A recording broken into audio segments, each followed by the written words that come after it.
নমস্কার বন্ধুরা, আমি প্রিয়াঙ্কা। আর মাঝে মাঝে চলে আসি তোমাদের সামনে। আর আজকেও চলে আসলাম আমার আরও একটি ভিডিওর সাথে, যদিও এটা অনেকটাই ছোট। যাই হোক, আর কি কারণে তোমাদের সঙ্গে ভিডিও শেয়ার করতে পারছি না, ব্লগ শেয়ার করতে পারছি না, বুঝতেই পারছো। তো আমরা আজকে কিন্তু রুমটা ছাড়ছি। আর আজকে হচ্ছে রবিবার আর 23 তারিখ। তো ওইটা 23 তারিখের ব্লগ। তো আগের ব্লগগুলো তোমাদের পরে শেয়ার করবো, ভাবলাম এই ব্লগটাই তোমাদের আজকে শেয়ার করি ছোট করে। আর দেখো, সকাল সারা রাত ধরে তো আমাদের গোছানো হয়েছে, দুদিনেই পুরো জিনিসপত্র গুছিয়েছি। আর আমরা ঠিক করে রেখেছিলাম যে বুধবার যাব, 26 তারিখ ছাড়বো রুমটা। কিন্তু বাধ্য হলাম, কারণ আমরা যেখানে যাচ্ছি ওখানে প্রত্যেক দিন সকালে তো বাজার থাকে, বড় গাড়ি ঢুকতে দেয় না। তারপরে 26 তারিখ হচ্ছে ওই চতুর্দশীর বার আছে, তো ভীষণ ভিড় হবে, রাস্তা জ্যাম হবে। এই জন্য 23 তারিখেই আমরা চলে যাচ্ছি। আর তার জন্য সারা রাত ধরে দুদিনের মধ্যে পুরোটাই গোছগাছ হয়েছে, মোটামুটি ঠিকঠাক করেই হয়েছে। আর সেইভাবে বলতে গেলে আমাকে কিন্তু ভীষণ আমাকে খাটতে হয়েছে এইবারে। না হলে অন্যান্য সময় কী হয়, দাদাভাই কিন্তু অনেকটাই হেল্প করে।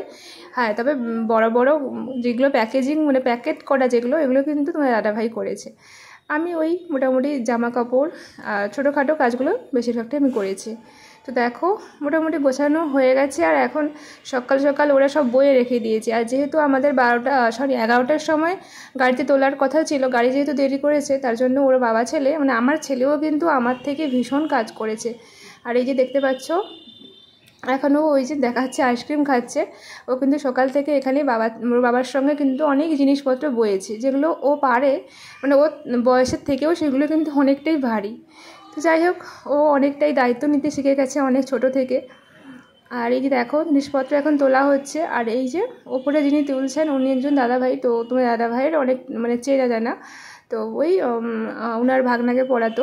তো উনিও কিন্তু অনেকটাই আমাদের হেল্প করেছে, তবে পয়সা কিছুই নেয়নি। এত জিনিসপত্র সব গুছিয়ে টুছিয়ে দিয়েছে। আর এখন প্রায় ওই 1টা মতন বেজে গেছে, যেহেতু 1:15 ট্রেন। তো আমি চলে যাচ্ছি, ও একটু দেরি করেই আসবে ওগুলো। আর আমরা গিয়ে ওই টিকিট কাটছিলাম। যাই হোক, তারপরে কিন্তু অনেকটা সময় পরে আমরা এখানে পৌঁছে গেছি দেখো। আর এদিকে রুমে তো চলে এসেছি জিনিসপত্র নিয়ে। আর গাড়ি থেকে ওখানে বোয়া হচ্ছে নিচে সব।